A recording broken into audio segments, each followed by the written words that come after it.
Sal, let's start with you. The tri-state area is still buzzing about the improbable Game 4 comeback. So how restless will Friday and Saturday be for you and every other Knick fan in the area? I mean, look, we were all watching the game together last night in the studios, came home, barely had any sleep, woke up. It's the only thing on my mind. It's still the only thing on my mind right now. How can we properly function knowing that the Knicks are one win away from winning the world championship? Like, yeah, I mean, it will get us to the game. Let's go already. I'm dying to get to that game and seeing if the Knicks can close this thing out. But clearly, it's all the buzz. It's all the talk, no matter where you go. Family and friends who don't even care about the Knicks, much like a lot of the celebrities that are there courtside celebrating as if they've loved the Knicks forever, as if they really care if the Knicks win or lose. It's the talk of the town, Eamon, you know it, and it's not going to be over until this series is over, hopefully Saturday night. You know, Sal, I got to say, I am enjoying the idea of basking in the euphoria. I actually like the fact that there's a couple of days that I can enjoy that OG Anunoby tip-in one more time. And full disclosure,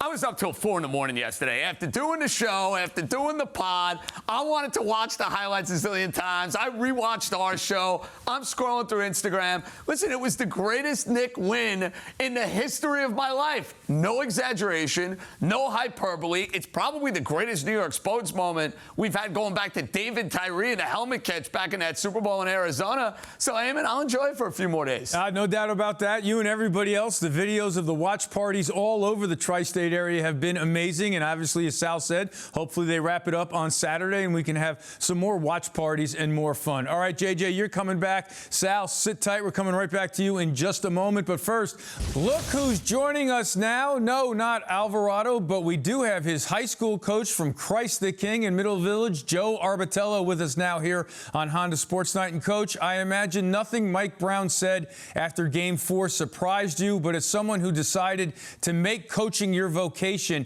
what does it mean to hear an NBA coach after an NBA Finals game say that about one of your former players? I used to think the NBA was so, different than high school, but it's not. Actually, it's like me talking after the city championship game when he played great and just made winning, impacting plays. I mean, I find it to be pretty funny because I just think those guys are true professionals, and I'm just out here coaching basketball on a high school level. Nothing crazy.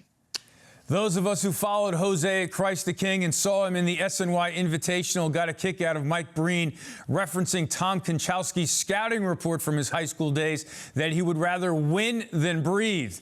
Coach, how accurate was that then, and how accurate is it still now?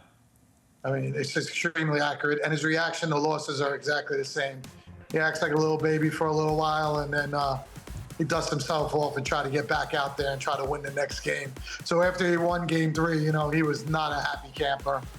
But, as time went on, he was ready to step to the next level in Game 4. No doubt about that. Now, Coach, give us the fan point of view. How do you describe the angst and emotions when he's driving to the hoop and launching threes during the greatest comeback in NBA Finals history at the Garden? Man, it's hard to be a fan. My stomach's in knots, I shut it off. I'm a big baby. I'm shutting the thing off. I'm yelling at people in my house. I can't take the emotional roller coaster. I guess that's why I can't coach in the NBA.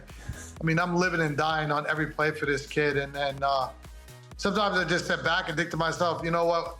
He's playing in the NBA. If the worst possible thing that happens to him is that he loses, it's people would pay for that kind of success that he's had. You know, Coach, you probably thought this was a fairy tale when he was traded to the Knicks earlier this season, but what has this postseason run, now one win away from the championship, meant to the Alvarado family and the Christ the King community? I mean, every time I think the story can't get any better, he's in the G League, he gets a shot with the Pelicans, guys get hurt, he plays well, he stays with the Pelicans. I'm like, oh, that's great. Then he gets traded to the Knicks, and I'm like, oh my God. Because we knew it was going to happen, and then eventually it happened. And then, they have a shot to be in the playoffs, and then they make it to the NBA Finals, which is great, which I think is the end of the story. And then he comes out and does this dramatic comeback and is a key part of a Game 4 comeback that puts them in complete control. It's just like God has blessed him, and he knows it. And it's just such a special moment for him, and it's a special moment for me, and it's a special moment for everybody that loves that kid. You go all the way back with him when he was at Christ the King, so you know his mindset better than anyone. What is it about his confidence that he has no problem taking those threes at the Garden or driving on Wemby? How does that separate him from other players? I mean, he grew up in Brooklyn, right? In the Lindsay Projects, he's as tough as they come. No moment is going to scare him. I learned that when he was a freshman in high school. He's not going to be scared of. He's not going to be scared of any moment. No moment's going to be too big for him, and he puts it out on display every time he puts that Knick uniform on.